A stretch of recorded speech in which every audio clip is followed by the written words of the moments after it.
you see something approaching from up ahead. A monster, Melanie shouts, readying for battle. Mr. Flobby, get back here. It's dangerous out there, a young girl chides, taking the creature back to the village. It seems you've finally arrived at Unionville, a village where humans and monsters live together in peace. What a weird place, remarks Riddis lightheartedly. I like it. We aren't staying a moment longer than necessary, says an unsettled Melanie, her distaste for monsters plain on her face.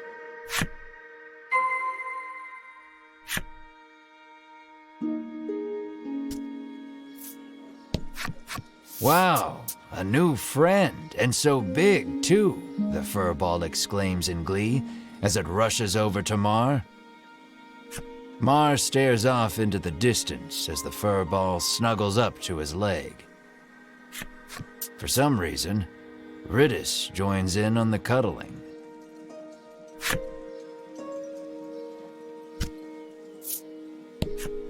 Lately, a suspicious man cloaked in black has been seen wandering about the village outskirts. The old woman looks at Melanie and remarks that he was dressed just like her.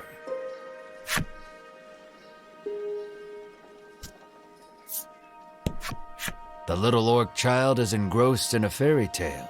The title reads, The Legend of the Dragon.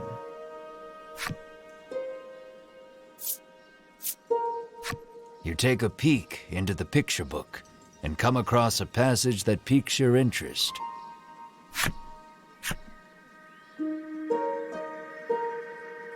To where, you wonder, then recall that this is merely a fairy tale.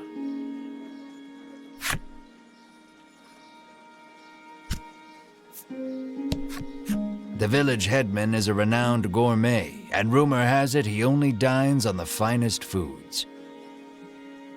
The man says he wishes he too could have such a lavish meal just once in his life, his deep desire for delicacies only growing with time.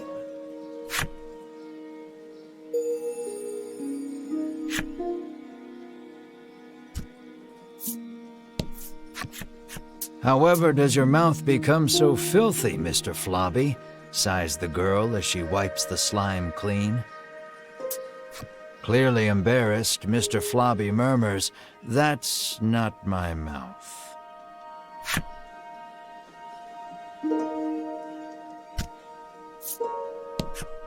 A young boy wanders up to your group in wide-eyed wonder. You surmise his curiosity stems from the lack of travelers visiting the village. You realize you are right when he assails you with questions about your origins and adventures. The Inquisition leaves you exhausted.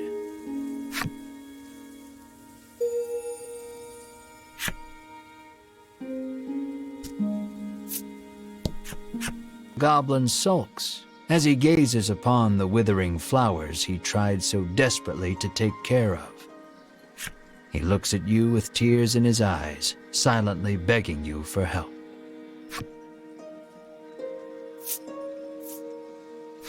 You pour the salve onto the flowers, and they stand up tall. The goblin cries out in happiness and thanks you for your help. He then holds something out to you.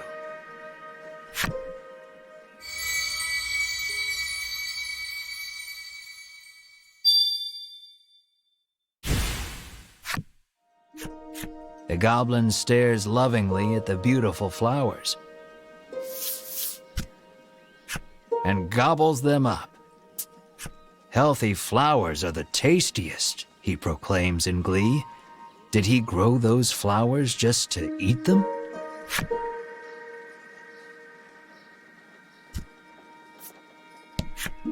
You ask the old man if he knows anything about the dragon. No, sir, he answers. All I know is that it brings more trouble to this already troubled world. But our headman is a wise and worldly man. He might know something, he remarks, pointing at a house not far away.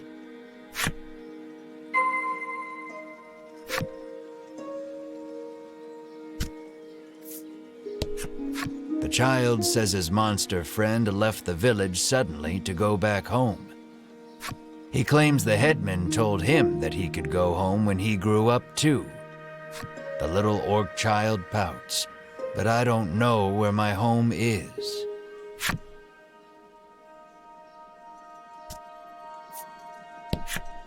A quiet fur ball sits with crumbs around its mouth.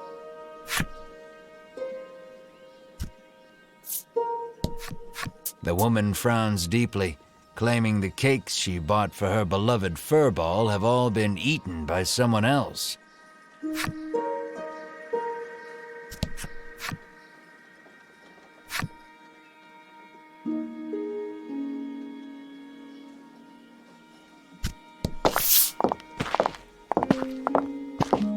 Travelers, you hear a voice call from somewhere. Down here, at thy feet, you look down to see a small clump of fur by your boots. The clump of fur speaks. I am Lappy, and I should like to journey forth with thee.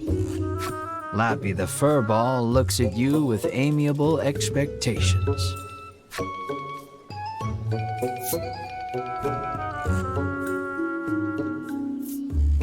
Of course, the more the merrier, you exclaim, pumping your fist energetically into the air. But Melanie coldly interjects, no, I can't trust monsters. Thoroughly rejected by Melanie, Lappy bursts into tears. Lappy says he has no friends because of his aged face and speech. All alone, he decided to leave the village on a journey. Your party is silenced by the crying child with the face of a grown man. You tell Melanie to be nice and quip that both she and Lappy could use a friend.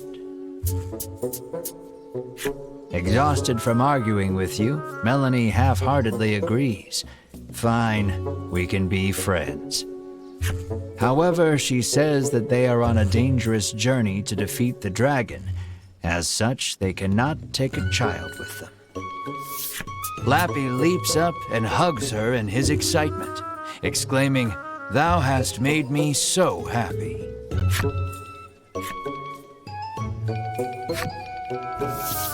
Till next time, Melanie says, peeling Lappy off of her and placing him on the ground. Though she thought all monsters to be evil, Melanie feels that the ones here are different. Finally, a friend.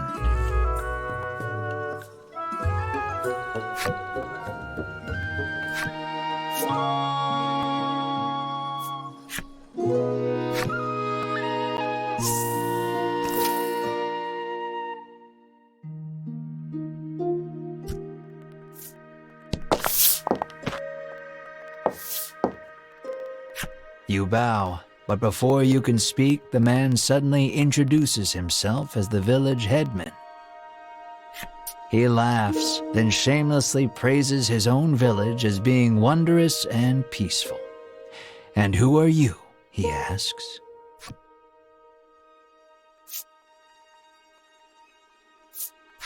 After explaining that you are on a quest to defeat the dragon, the headman invites you to rest your feet a bit in his village.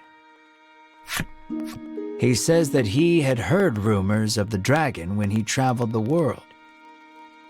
You must be tired from your journey. Have a seat. I will have my chef prepare a feast, the headman says, then claps his hands twice to summon a stewardess.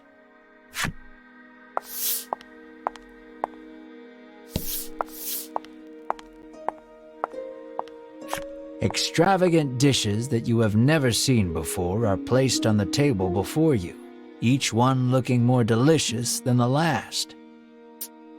"You're drooling," Melanie scowls. You hadn't even noticed. You wipe your mouth with your sleeve, then gasp as you turn to Mar.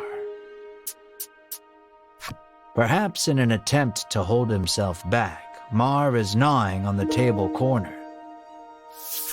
There, we'll eat soon, you reassure Mar while gently stroking his head. The doors fly open in the next instant, and a girl runs in. With tears in her eyes, she tells you that her dear companion, Mr. Flobby the Slime, is missing. The headman's eyes go wide in surprise. "We must find that slime right away," he says anxiously. "You are starving, but it doesn't look like you'll be able to partake of the feast before you because of Mr. Flobby's disappearance."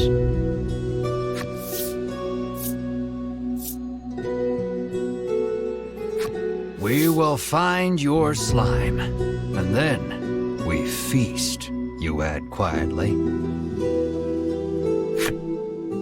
Melanie reminds you that you are here to get clues about the dragon from the headman. What's the difference? Literally everything. Hunger taking its toll, you two begin to argue.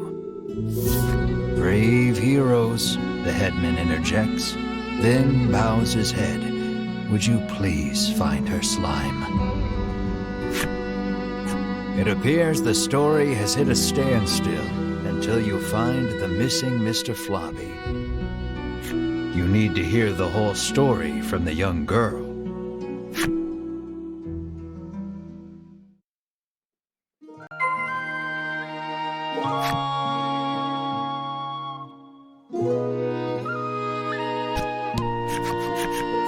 The girl sobs, wailing about the missing Mr. Flobby. Melanie places her hand atop the girl's head and promises that your party will find her companion. The girl then hands something to Melanie. It looks like the muddy handkerchief she used to wipe Mr. Flobby. She asks Melanie to wipe Mr. Flobby with it after you find him. Regardless, looking aimlessly outside the village would be a waste of time. You decide to collect more information in the village.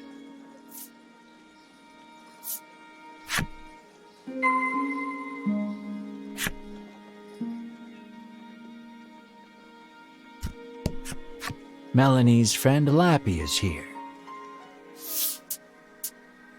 Lappy cuddles up to Melanie. Despite her hatred of monsters, Melanie doesn't seem to mind.